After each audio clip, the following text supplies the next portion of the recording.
Time check is 7:30 in the morning.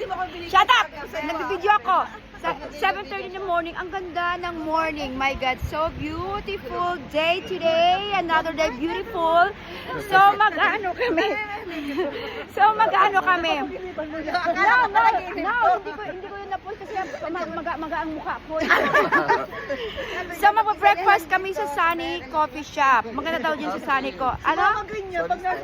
Sunny's Cafe. Sunny's Cafe. Ang ganda ng beach. Oh my God, mag-video ulit ako mamaya.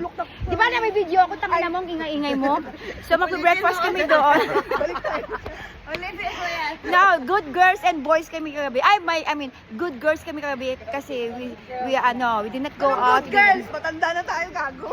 Okay, good Girls gone bad. O sige, tangina mo, sinisira mo yung video ko. So anyway, ayun na nga, magbe-breakfast kami sa Sunny's Cafe. First time namin doon. So we will see what's going on. Tapos, kailangan namin lubos-lubusin kasi uwi na kami mamaya. Oh my God, super bitin. 2 nights, 3 days lang. So ayan, bitin. So, see you later. Bye! Ay, bye! Huwag nagsalita naman